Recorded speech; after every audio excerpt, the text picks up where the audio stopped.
Last video में हमने accounting question का एक सिंप्लीफाइड इजी फॉर्मेट देखा था, कैसे हम अकाउंटिंग क्वेश्चन में ट्रांजैक्शंस को पास करते हैं। अब जब हमारी ट्रांजैक्शंस ज़्यादा बढ़ जाती हैं, नंबर ऑफ़ ट्रांजैक्शंस बहुत ज़्यादा होती है, तब उसके लिए हम थोड़ा फॉर्मेट चेंज कर देते हैं।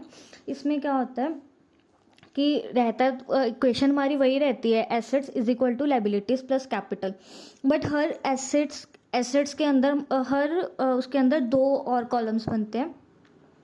जैसे कि टोटल यहाँ पर जैसे एग्जांपल दी हुई है, टोटल एसेट्स के अंदर हमने दो कॉलम्स बनाए, इंक्रीज और डिक्रीज का। लायबिलिटीज़ के अंदर हमने दो कॉलम्स बनाए, डिक्रीज और इंक्रीज का। और ऑनर्स कैपिटल के अंदर भी हमने दो कॉलम्स बनाए, डिक्रीज और इंक्रीज का।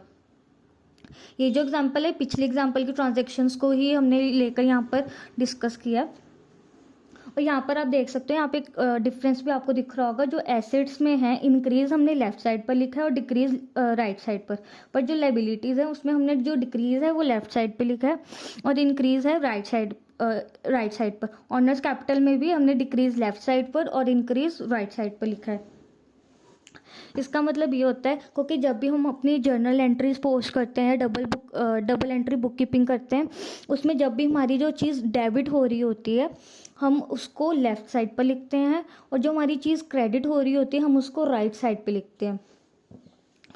जो एसेट्स के केस में क्या होता है कि जब भी एसेट्स हमारे बढ़ते हैं, इंक्रीज़ होते हैं, वो हमारे हो जाते हैं डेबिट, इसलिए इंक्रीज़ हमारा लेफ़्ट साइड पर आया एसेट्स की।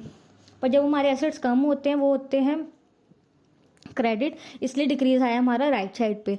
और जब हमारी लायबिलिटीज़ होती हैं, जब वो इंक्रीज़ होती हैं, वो होती है हमारी क्रेडिट, इसलिए हम इंक्रीज़ को यहाँ पर राइट साइड पर लिख रहे हैं। और जब हमारी लायबिलिटीज़ डिक्रीज़ होती हैं, वो हो जाती हैं डेबिट, और इसलिए हम यहाँ पर डिक्रीज़ को लेफ़्ट साइड पर लिख रहे हैं। अब यहाँ पर जैसे सेम ट्रांजैक्शन जो हमने पिछले एग्जांपल में देखी थी कि बिजनेस स्टार्ट हुआ है 10,000 की कैपिटल के साथ, तो हमारा कैश इंक्रीज़ हुआ है और कैपिटल इंक्रीज़ हुई है। तो टोटल एसेट्स के इंक्रीज़ कॉलम में हमने 10,000 लिख दिया और ऑनर्स कैपिटल के इंक्रीज़ कॉलम में हमने 10,000 लिख दिया। नेक्स्ट थी हमारी 5,000 की बोरिंग्स, उससे हमारा कैश इंक्रीज़ हुआ, तो हमने एसेट्स के इंक्रीज़ कॉलम में लिखा, और हमारी लायबिलिटी इंक्रीज़ हुई, इसलिए हमने लायबिलिटीज़ के इंक्रीज़ कॉलम में लिख दिया। फिर था withdraw cash from the business 2,000, जो ऑनर ने 2,000 के विड्रॉ किया था, उसमें से हमारा कैश डिक्रीज़ हुआ है, इसलिए हमने डिक्रीज़ के कॉलम में लिखा है एसेट साइड में। और ऑनर्स कैपिटल में से भी डिक्रीज़ हुआ है, तो हमने ऑनर्स कैपिटल के डिक्रीज़ कॉलम में लिखा है। ऐसे ही जो हमारी लास्ट ट्रांजैक्शन थी, loan repay to the extent of ₹1,000, हमारा कैश रिड्यूस हुआ था, तो हमने डिक्रीज़ कॉलम में लिख दिया टोटल एसेट्स के।